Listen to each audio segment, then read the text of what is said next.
Oke, bagaimana kabarnya, sehat semuanya? Alhamdulillah. Siapa kita? SMA Negeri 4 Banjarmasin. Unggul dalam prestasi, santun dalam bersikap. Oke, beri tepuk tangan buat kita semua. Bagus dan semangat. Sebelum kita mulai pembelajaran kita pada hari ini, kita sama-sama menyanyikan lagu Indonesia Raya. Semuanya mohon berdiri. Baik, kita mulai.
Silakan duduk kembali.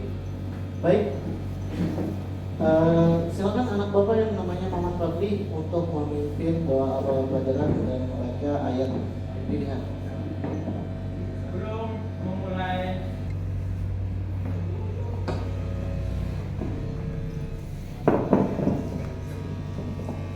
Sebelum memulai pembelajaran kita hari ini, alangkah terbaiknya kita berdoa dahulu agar bisa diperlancarkan serta dipermudahkan untuk pembelajaran kali ini.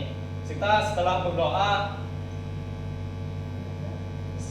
membaca surah, yang mana surah yang akan saya pilih ialah surah Al-Kafirun. Kita mulai dari bismillah. Bismillahirrahmanirrahim. Raditu billahi rabban wa bil islami dinan wa bil muhammadin nabiyya wa rasulullah. Rabbi zidni ilma warzuqni fahma ya arhamar rahimin. Langsung saja kita lanjut baca surahnya, dimulai dengan ta'awudz. A'udzu billahi minasy syaithanir rajim. Bismillahirrahmanirrahim. Qul ya ayyuhal kafirun la a'budu ma ta'budun wa la antum 'abiduna ma a'bud wa la ana 'abidum ma 'abadtum wa la antum 'abiduna ma a'bud lakum dinukum waliyadin. Ya, baik, terima kasih banyak anak bapak yang ini Maman Fadli. Kita lanjutkan ya. Atau dan oligarki karena kedudukan rakyat jauh lebih rendah dari pemerintah, dan pemerintah tidak harus mendengarkan keinginan rakyat. Wah, kalau begitu, negara dengan sistem demokrasi pasti dijalankan dengan sangat adil ya. Tentu, ini tergantung praktik di masing-masing negara. Banyak praktik demokrasi yang menghasilkan pemerintahan oleh mayoritas karena suara mayoritas yang akhirnya menjadi penentu dalam pemilu. Lalu, bagaimana dengan kepentingan pihak minoritas? Di Indonesia sendiri dikenal musyawarah mufakat. Dengan bermusyawarah, kita memecahkan masalah bersama untuk dilaksanakan bersama. Dengan demikian, diharapkan keputusan yang diambil sudah berdasarkan keinginan semua pihak. Sejarah demokrasi itu sendiri diawali pada abad ke-5 sebelum Masehi di Athena, Yunani. Saat itu, Cleitonis sebagai pemimpin Athena membuat perubahan penting pada sistem pemerintahan Athena dan mulai memperkenalkan demokrasi. Demokrasi yang diterapkan adalah demokrasi langsung, di mana rakyat berkumpul di suatu tempat untuk berdiskusi dan memberikan pendapatnya secara langsung. Meskipun begitu, hanya laki-laki yang memiliki kedudukan sosial tinggi yang ikut serta, sementara wanita, budak, dan penduduk asing tidak ikut sertakan. Seiring dengan perkembangan zaman, sistem demokrasi langsung tidak cocok digunakan, apalagi untuk negara yang memiliki wilayah yang luas dan penduduk yang banyak.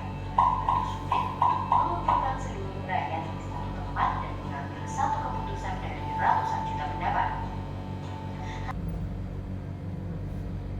Nah, oke.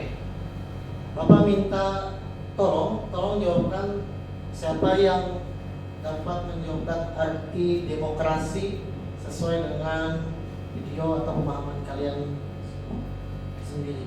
Silakan. Siapa yang mau? Oke, Ergi, silakan Ergi. Boleh maju ke depan. Kita tolong berikan space biar bisa lewat.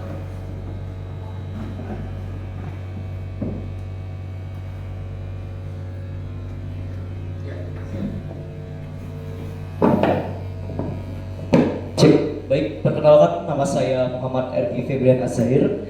Tadi saya melihat video, di situ ada tertera arti kata dari demokrasi. Yang pertama adalah demos. Demos itu kalau tidak salah artinya adalah kekuasaan.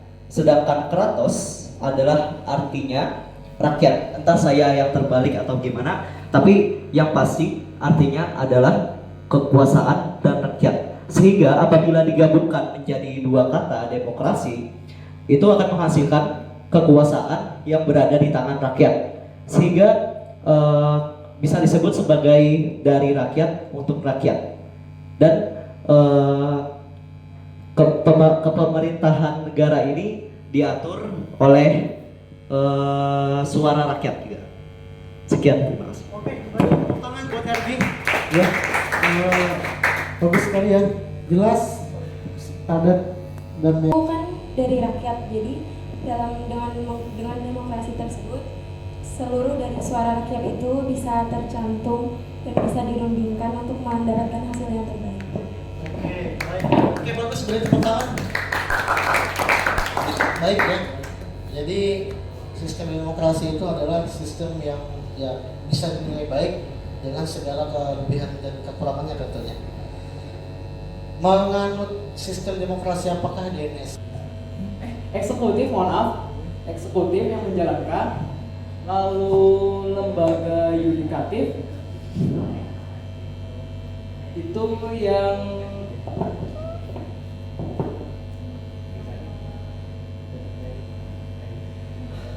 Oke, beri tepuk tangan buat Bayu. baik, saya terima kasih, Muhammad. Oke, bagus, Bayu sudah jelas lengkap. Ada yang mau menambahkan? Yang yudikatif? Nah, itu toleransi, tasamuh, dinamis dan inovatif. Tatawur wa ibtikor. Oke, kita nanti ada pengenalan, kontekstualisasi, aksi nyata dan refleksi. Nah, di sini kalau orang mencoblos itu ada namanya nih, ya, tanda sedang mencoblos. Nah, apakah nanti di sekolah kita maunya seperti itu? Nah, ini maksud Bapak. Ya, boleh nanti disampaikan. Boleh juga disesuaikan. Nah, penyusunan peraturan pelaksanaan penyelenggaraan pemilu atau pemilu ketua OSIS dan wakil ketua OSIS. Nah, pemilu ketua OSIS dan wakil ketua OSIS di sekolah maka kada kawa mencalonkan presiden karena partainya kada memilih. Tapi beberapa hari yang lalu aku dengar mahasiswa menuntut ke MK 4 orang bisa menjadi calon presiden tanpa harus partai pemenang pemilu. Nah, artinya kan bagus demokrasi kita. Otomatis bisa partai-partai kecil tadi bisa mencalonkan calon presiden, wakil presiden. Oke, ini langsung saja. Nah, kan ada namanya verifikasi administratif. Karena banyak calon itu ini mau ulang seorang KTP, memalsukan. Jadi kan boleh kita itu misalnya dapil itu daerah pemilihan. Dalam waktu satu periode, misalkan saya ingin sekolah ini menjadi lebih baik, saya ingin sekolah ini mampu bersaing dengan SMA lain. Itu adalah salah satu contoh dari visi. Sedangkan misi itu adalah bagaimana cara kita untuk mencapai visi tersebut. Mungkin kita bisa menyebutnya dengan proses. Jadi misi itu adalah proses kita untuk mencapai visi yang kita inginkan. Sekian.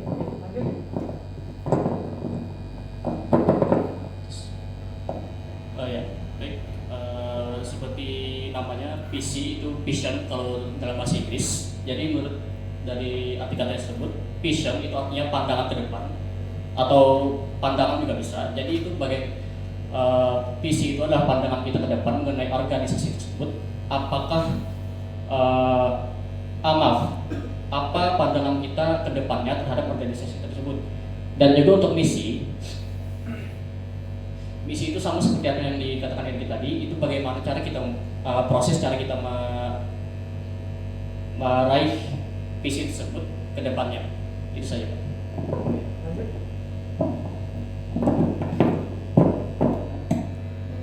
Kalau visi itu adalah suatu cara kayak kita itu arah kita, tujuan kita itu ingin kemana dan kita ingin mencapai itu.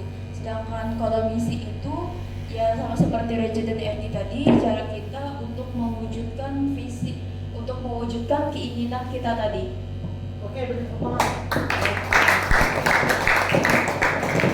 belum kembali, boleh coba kalian sebutkan contoh visi dan contoh misi. Nah, mulai dari Diana dulu.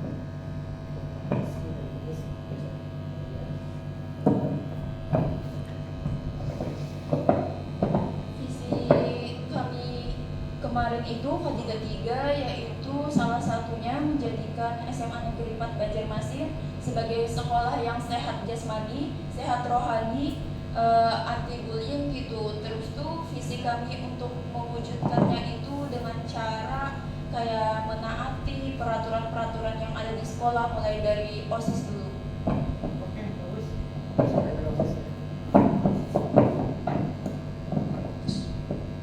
Jadi untuk yang belum ingat itu,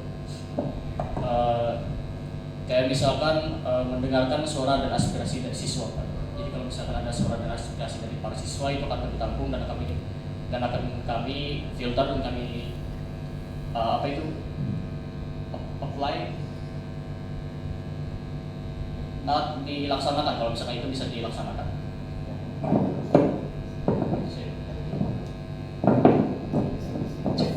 Baik, untuk visi kami kemarin itu kalau tidak salah, salah satunya adalah memajukan organisasi intrasekolah.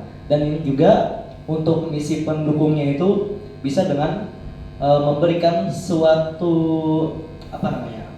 pengembangan kepada anggota-anggota OSIS yang ada di dalamnya. Oke, bagus. Beri tepuk tangan buat teman-teman kalian. Kembali kita duduk. Bagus ya. Nah ini adalah contoh